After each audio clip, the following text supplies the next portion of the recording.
Greetings, salutations, and good now. I'm astrologer Kevis Major, doing it major, helping you to do it major using the insights of astrology. Today, we're going to be talking about Mercury. Mercury is making a bold move into Aries. Now, this really, really matters because the way you think, the way you speak, the way you share your ideas, the way you process information, the way you connect and socialize is going to shift, literally. We are leaving this dreamy, reflective communication style and entering a phase of fast, fiery mental momentum. So, if you're ready to think fast, speak louder, and act bolder, this is the update you need. So, let's talk about Mercury. Mercury, again, is the planet of thinking, communicating information, how we process that information and how we share the information and connect with others. In astrology, it's a neutral sign, so it's not masculine nor feminine, but it likes to adapt to whatever sign it's in. Mercury rules both Gemini and Virgo, so it likes to think, it likes to be mutable with the way how it's processes information, but it's also mutable when it comes to finding different ways of, organizing and securing things and, being on top of stuff. Something interesting with Mercury is that it's never more than 28 degrees away from the sun. So it's always hanging close to the core of your identity. Maybe lurking behind or maybe waiting ahead, waiting for the sun to catch up. So esoterically, Mercury is like the messenger. It's not just about speaking, but it's also like your body language, how you carry yourself, and just those subtle hints of who you are through your facial expressions and your body language and just like your demeanor. And so Mercury really tells a lot about a person. Now, Mercury has been in retrograde for some time, was in retrograde from March 14th up until April 7th. Got it. And so it began its retrograde around 9 degrees Aries and went back into Pisces. Now, retrogrades are very, very important astrological motions. It's almost like you hop into your car, you're going to the beach. Halfway to the beach, you realize, hey, I forgot my wallet and my cell phone. So you have to slow down, you stop, you turn the car on, and you go back. So when you go back, you're rethinking, you're reanalyzing, you're just going back over places you've been, situations, obstacles, circumstances, whatever. And like you're just like relearning, all right, reevaluating, so that when you do go back forward to the beach, okay, you have everything that you need to have. Also learning the lessons that you may have forgotten, before you turned around and went backwards. So retrogrades are always very good. And now that Mercury is re-entering Aries, we're going to be like thinking a lot more clear. We're going to be having mental clarity and we're going to be moving quite fast when our thinking and with like making actions. You're transitioning from the fog of Pisces into the fire of Aries. And so think spiritual insights from the Pisces season or from the Pisces energies meeting bold execution, Aries. So Mercury in Aries overview. It's going to be in Aries from the 16th of April up until the 10th, when it goes into Taurus and it slows down or appears to slow down a bit. Aries again is the fire, bringing in all of that fire. It's cardinal, so it likes to initiate, it likes to create, it likes to start things.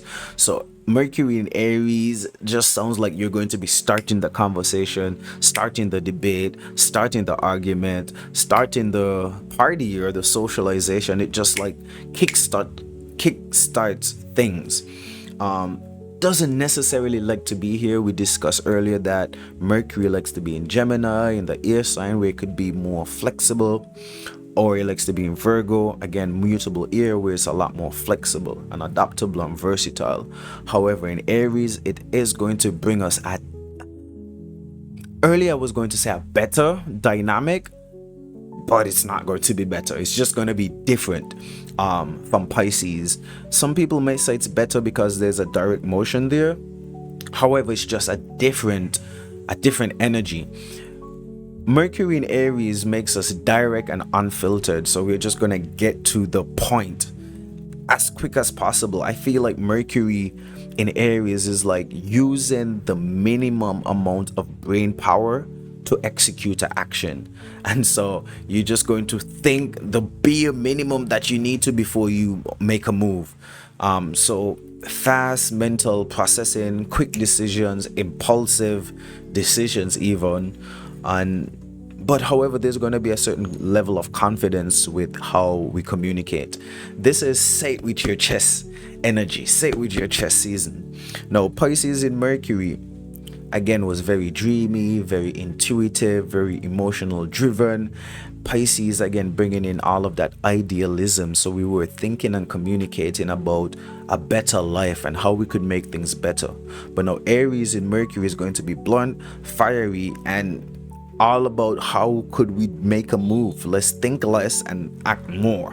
All right, or let's just get straight to the meat, straight to the punch. Now we're going to look at some key aspects during this Mercury season. Straight off the bat, Mercury conjuncts Neptune on the 17th of April. Now, a lot of astrologers have been talking about this, been watching a few videos. Some even suggesting that it's going to be more or less the same. Neptune being 0 degrees Aries, still cusping the Pisces energy. Mercury 0 degrees, still cusping Pisces, so bringing in a lot of that mental fog. So we're just saying, oh yeah, Mercury in Aries, we're gonna be thinking quick and direct, and communication is going to be, more agile. And but again, the first day we're gonna have this conjunction. Neptune, think about Neptune as like a big fat joint, right?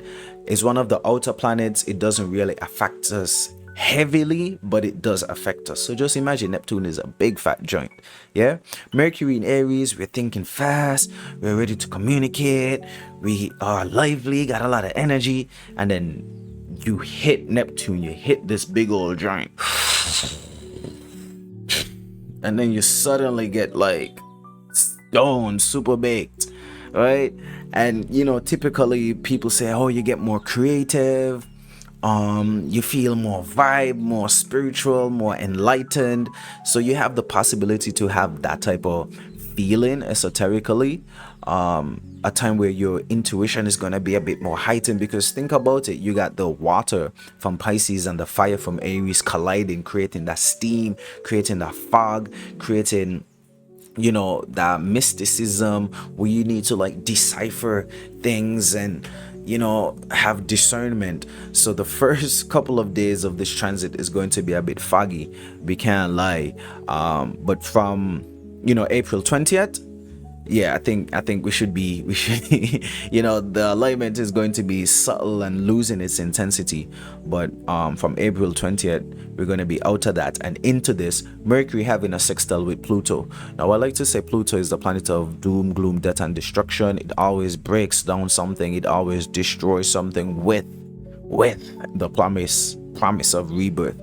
So think about deep communication, transformative conversations or insight, or just having a lot of power in your words, like situations arising where you could use your words and your communication in a powerful way. After April 20th, things get quite slow for Mercury. I mean, at this point in time, Sun has already moved into Taurus, and so Mercury is just really trying to like catch up to Sun in Taurus. On May 5th, Mercury is going to sextile Jupiter. I see this as a great day for communicating, a great day for socializing. I mean, Jupiter is in Gemini, so that's just great for learning, socializing, or just having fun. So big ideas, bold pitches, great for launching something, or just having a party or community get together. Or even a situation like where a workshop where you're like teaching people, or like you're learning something at the same time. You got two of the most mentally versatile planets or whatever, lending their energies to each other. And the 7th, Mercury is going to conjunct Chiron being the wounded healer. So this is an opportunity where we could speak about our pain, speak about our trauma, turn our vulnerability into power. Our words could be weaponized at this point in time, or it could be used as a medicine. So that's a very powerful transit. And the 10th Mercury is going to enter Taurus, and that's it for for Mercury in Aries. Not a bad season. Not a bad season at all. Maybe in another video we're going to go through Mercury in Aries through the houses, because it does add a deeper level of complexity or nuance depending on what house you have Mercury in Aries in. For example, if you have it in the first house is a house of self, house of ego, so you're going to be speaking boldly and, like, you know, just presenting in a more bold, charismatic way. If you have it in your second house, maybe you might be more prone to speak about money and building value through your voice and, you know, what you have to share. So it's going to differ from person to person. So that's why it's crucially important for you to get a natal reading or something that speaks to you. All right, so Mercury in Aries is about mental bravery. It's a time to speak with conviction, think on your feet, and act on your instincts. Don't forget, a fire can light the way, but a fire could also burn bridges, so we need to know the difference. Drop a comment down below if you think that this video was helpful, useful, and let me know which house you're having this transit in, and maybe I could drop a comment about, you know, what to look out for. Major farewell until we meet or greet again. I'm astrologer Kevis Major, helping you to do it major with the insights of astrology.